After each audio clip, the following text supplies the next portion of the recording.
اس دیار قدس میں لازم ہے اے دل احتیاط، اس دیار قدس میں لازم ہے اے دل احتیاط،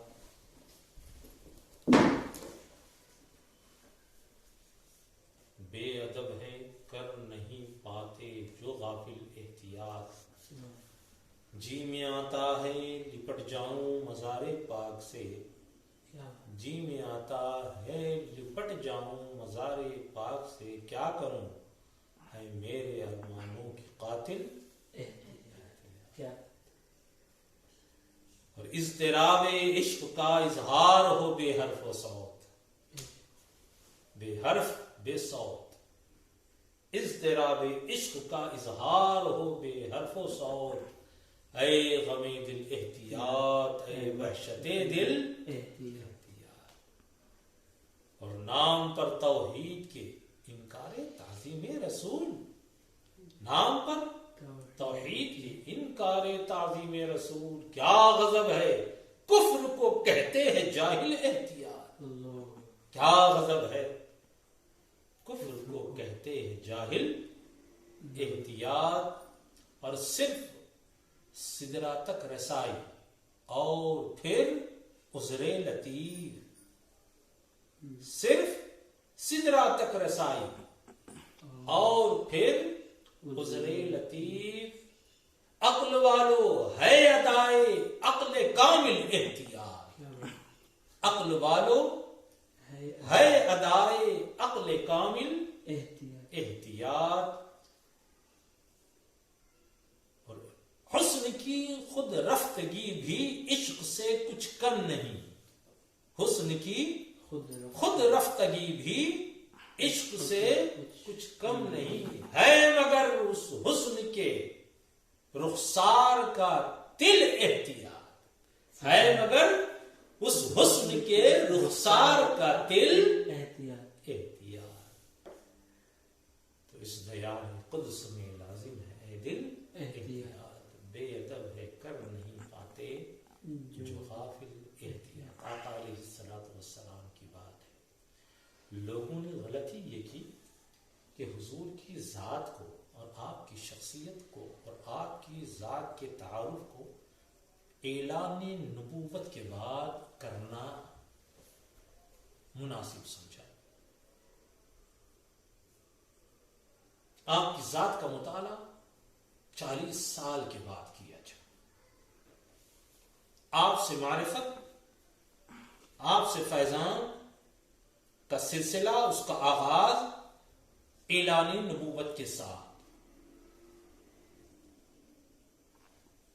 یہاں پر رک کر ہم ایک بات کہتے ہیں کہ حضور علیہ السلام فدا کا ابی و امی یا رسول اللہ صلی اللہ علیہ وسلم، آپ کی ذات کیا 40 سال کے بعد آپ کی ذات سے فیضان کا آغاز ہوا؟ اللہ رب العزت تو پیارے حبیب علیہ السلام کے ساری عمر کی قسم کھاتا ہے قرآن مقدس کے اندر کہ حبیب پاک آپ کی ساری عمر کی قسم،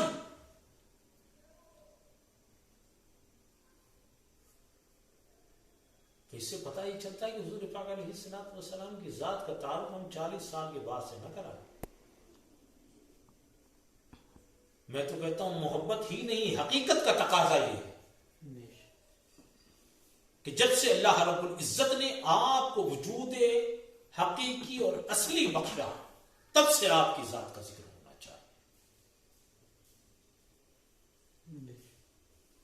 ہاں، ہدایت کی بات کہنے کے لیے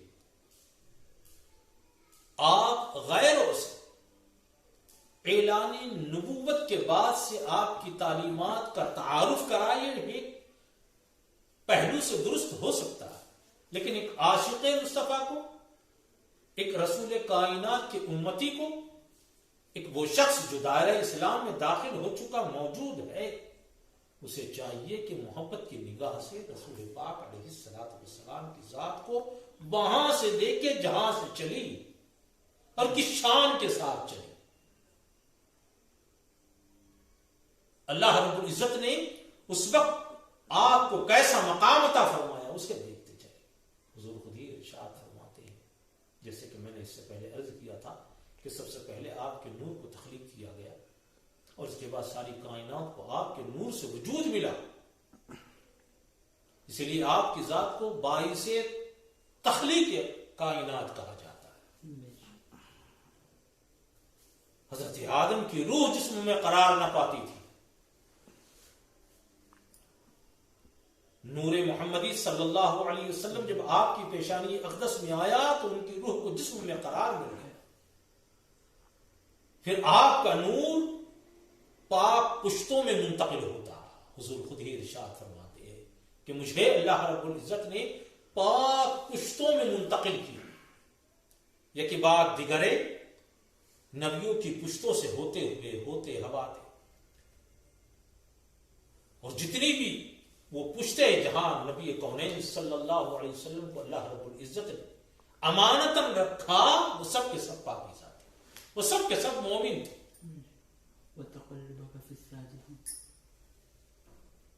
تو اللہ رب العزت نے وہی سجدہ کرنے والوں کے درمیان ہی اپنے پیارے حبیب صلی اللہ علیہ وسلم کے روح اقدس کو، آپ کے نور اقدس کو منتقل فرمایا.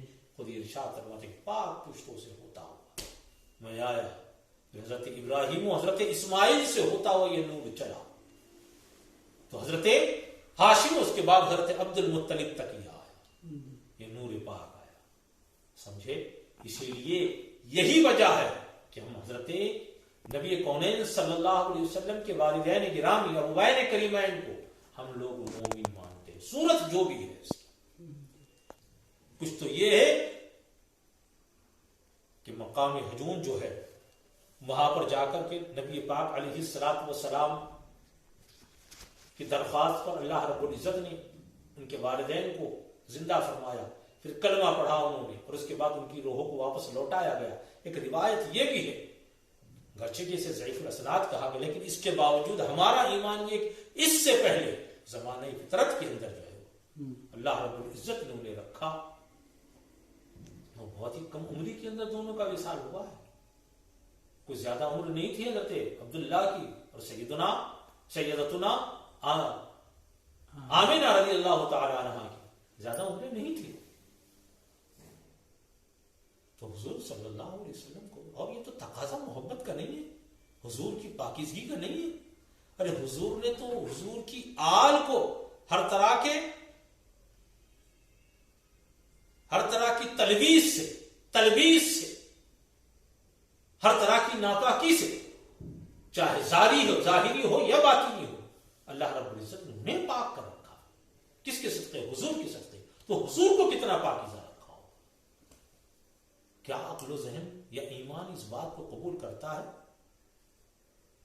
کہ ہم یہ کہیں کہ معاذ اللہ حضور کے والدین وہ صاحب ایمان نہیں تھے؟ معاذ اللہ نہیں، نہ عقل قبول کرتی ہے، نہ محبت، نہ عشق، اور نہ ہی احادیث کے دلائل اس بات پر شاہد ہے کہ آپ کے والدین کریمین معاذ اللہ صاحب ایمان نہیں تھے. نہ تو پاکیزہ پشتوں میں ہوتا ہوا حضور علیہ الصلوۃ والسلام کا نور مبارک جو ہے وہ چلا اور ہوتا ہوا تھا جو ہے. پھر حضور خود ہی ارشاد فرماتے جب رکھا پاک پشتوں میں رکھا، جو سب سے اچھا قبیلہ تھا اللہ رب العزت نے مجھے اس کے اندر، قبیلے میں جو سب سے اچھا خاندان، پھر اس میں جو سب سے اچھے لوگ، ان اچھوں کے اچھوں میں اللہ رب العزت نے میرے نور کو رکھا، یہاں تک کہ اپنے والد گرامی کے ذریعے میں اس دنیا میں تشریف لے آیا. تو آپ کی پاکیزگی کا تو یہی تقاضا تھا کہ آپ کو ایسے اسی شان کے ساتھ رکھا جاتا. اور ہم تو دیکھتے ہیں کہ اللہ رب العزت نے یہ تو تمغہ آپ کو عطا فرمایا تھا نا، واللہ یعصمک من الناس. اے حبیب ہم تو ہر طرح کی باتوں سے آپ کی حفاظت کریں گے. تو کیا اس دنیا میں ظاہراً تشریف لانے کے بعد آپ کی حفاظت فرمائی گئی؟ نہ، جب سے آپ کے نور کی تخلیق ہوئی تو آپ کی ولادت تک، اس کے بعد پھر آپ کی ظاہری حیات، اور اس کے بعد پھر آج تک صبح قیامت تک نبی کونین صلی اللہ علیہ وسلم کی ہر طرح سے حفاظت. میں اس کو بیان کروں تو پھر ہر بات آئیں گی کہ تاریخ کے کسی دور کو آپ اٹھا کے دیکھیں، اللہ رب العزت نے اپنے حبیب کی جیسی حفاظت فرمائی. سمجھے؟ بات تو ذہن میں یہ بھی آتی ہے کہ اللہ رب العزت نے جن کے ذریعے اپنے کلام کو نازل فرمانے کے بعد محفوظ فرمایا، ان پر نازل فرمایا اور محفوظ فرمایا. تو جن کے ذریعے قرآن آیا اس قرآن کو اللہ رب العزت نے محفوظ رکھا، تو کیا مصطفیٰ کو محفوظ نہ رکھے گا؟ مصطفیٰ کی حفاظت نہ فرمائے گا؟ اس حوالے سے اگر کوئی ذہن میں آپ کے سوال اٹھے تو پھر جو ہے اتنی تکلیف ہے کیوں؟ حضور کے مقام کو سمجھنا ہے تو پوری زندگی کو اور پوری سیرت کو سمجھو تو بات سمجھ میں آئے گی. سمجھے؟ ایک ہے فضیلت کا مقام اور دوسرا ہے امتحان کے درجہ. کہ اللہ رب العزت نے جتنی فضیلت جو مقام مصطفیٰ علیہ السلام کو عطا فرمایا نا، ویسے آزمائش بھی دنیا کے سامنے رکھی کہ اے محبوب، دنیا کو پتا چلے کہ اگر آپ کا مقام میرے قرب میں یہ ہے، ثم دنا فتدلى فكان قاب قوسين او ادنى، یہ آپ کا مقام و مرتبہ ہے، تو وہ بھی دیکھے کہ آپ کے دندان مبارک شہید ہو رہے، وہ بھی دیکھے کہ لوگ آپ کو زہر دیتے ہوئے نظر آ رہے ہیں، وہ بھی دیکھے کہ آپ کی اولاد آپ کی نگاہوں کے سامنے اس دنیا سے رخصت ہو رہی. وہ پہلو بھی آئے تاکہ زمانے میں کوئی ایسا نہ ہو جو آپ کی فضیلت کو دیکھ کر کے کسی حوالے سے آپ پر جو ہے تنقید کر سکے کہ مصطفیٰ اس دور سے گزرتے تو مصطفیٰ کا کردار ہم دیکھتے ہوئے اللہ نے تو گزارا نہیں. جو شخص دنیا کے اندر جس تکلیف اور جس آزمائش سے گزرے گا، آقا علیہ الصلوۃ والسلام اس کی انتہا سے گزر چکے اور گزر کے بتایا کہ اللہ رب العزت کا قرب کیسے حاصل کیا جاتا ہے اور اس کی رضا کے سامنے کیسے جھک جایا کرتا ہے. اس کا محبوب یہ بتایا. دوستو اور میرے عزیزوں، میں آپ سے سچ بات کہتا ہوں کہ حضور کی زندگی کا مطالعہ ہو تو پھر کامل مطالعہ، ایک پہلو سے ہو، ہر پہلو سے ہو، ہر پہلو سے مطالعہ کرنے کے بعد پھر آپ کو وہی کہنا ہے کہ لا يمكن الثناء كما كان حق ہو بادس خدا بزرگ تو یہ قصہ مختصر، یہی آپ کو کہنا ہے. پھر کہتا ہے آپ سے کہ وہ پاکیزہ نور جو ہے آپ کا منتقل ہوتا ہے، منتقل ہوتے ہوتے پھر وہ حضرت عبداللہ رضی اللہ تعالی عنہ کے سلب اطہر میں آیا. آپ کی والدہ محترمہ حضرت آمنہ رضی اللہ تعالی عنہا کے شکم اطہر میں آیا. حضرت عبداللہ کو وہ واقعہ یاد کرنے کا ہے کہ جس سے پتہ چلتا ہے کہ آپ کا نور کیسے چمکا کرتا ہے. ایک خاتون تھی ضرور کہ جس نے آپ کو گزرتے ہوئے دیکھا تو وہ آپ کے قریب گئی اور آپ سے نکاح کی خواہش کی. آپ کی زوجیت میں آنے کی بات ان سے کہی. آپ نے کہا کہ جب تک اپنے والد حضرت عبد المطلب سے میں مشورہ نہ کروں گا تب تک کچھ کہہ نہیں سکتا. گئے، جب گئے تو شادی کی بات ہوئی، آپ کا نکاح ہوا اور اس کے بعد جب آپ لوٹے تو دوبارہ اس عورت سے ملاقات ہوئی تو دیکھا آپ نے جو التفات اس کو پہلے تھا بعد میں نہ تھا. پوچھا کیا بات ہے؟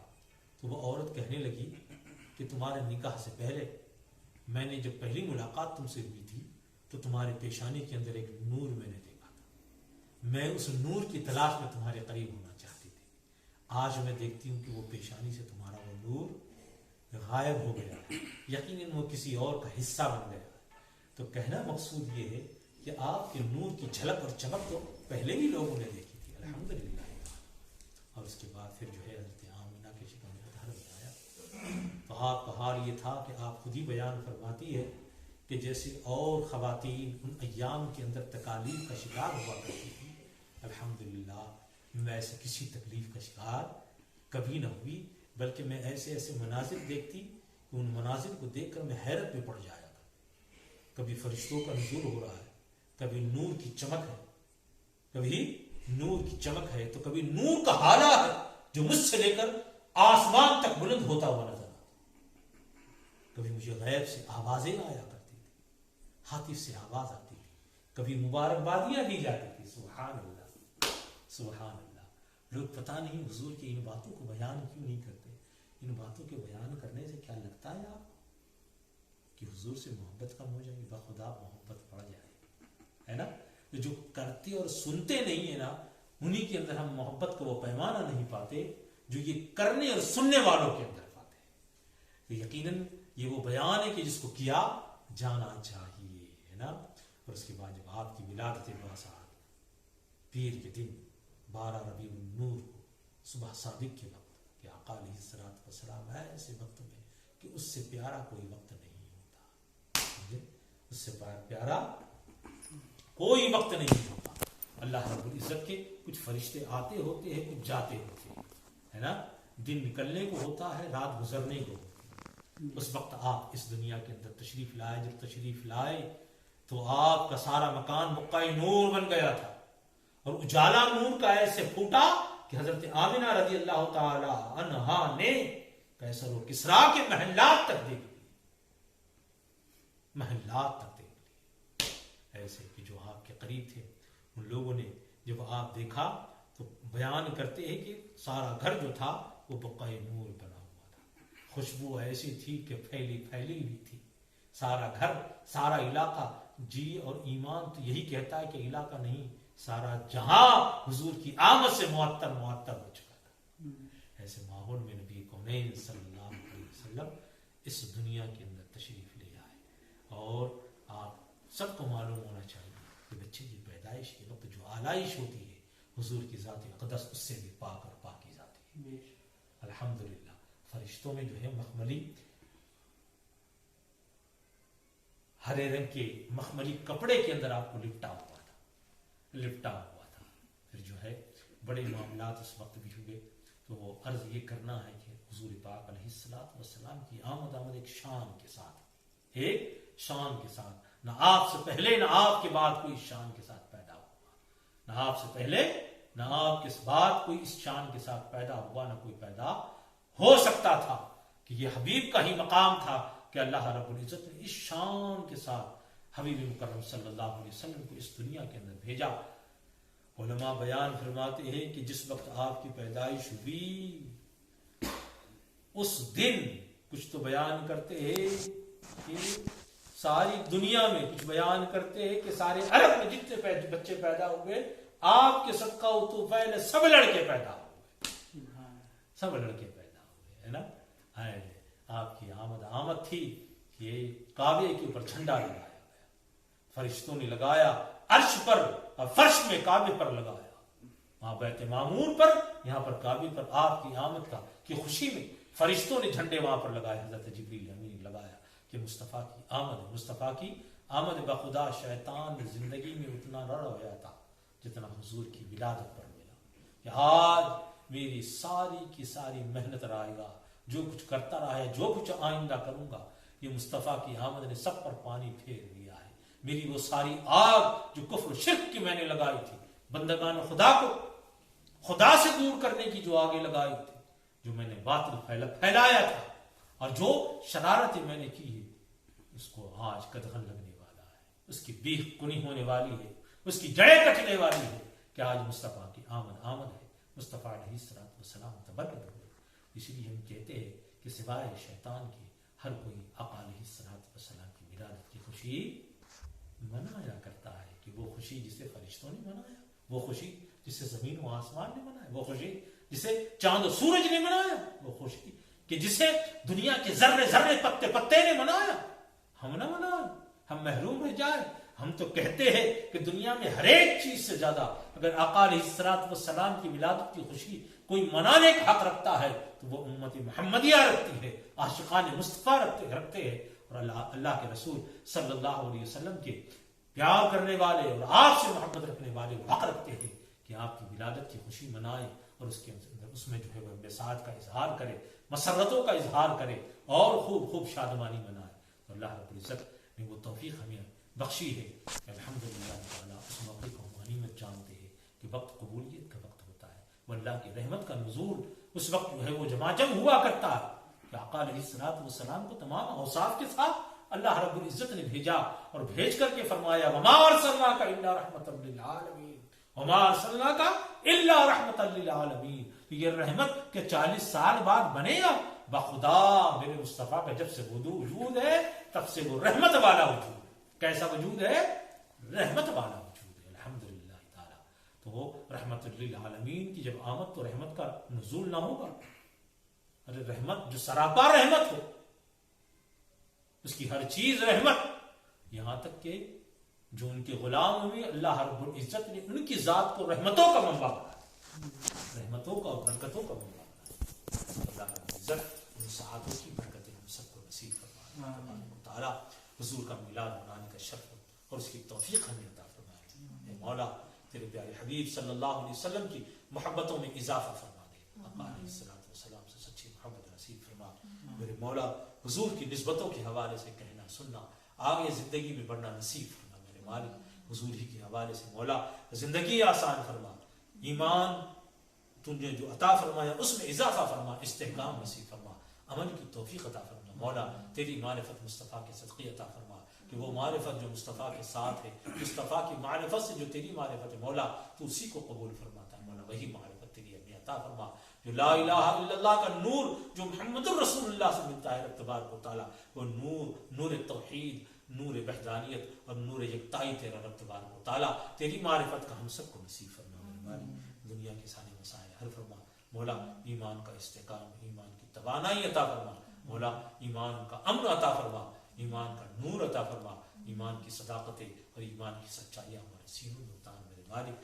دنیا آسان کر دے، ہمیں جو بیمار ہے مولا کریم نے شفاء کاملہ عاجلہ مستقلہ نصیب فرما۔ اللہم اذھب الباس رب الناس واشف انت الشافی لا شفاء الا شفاؤک شفاء لا یغادر سقما۔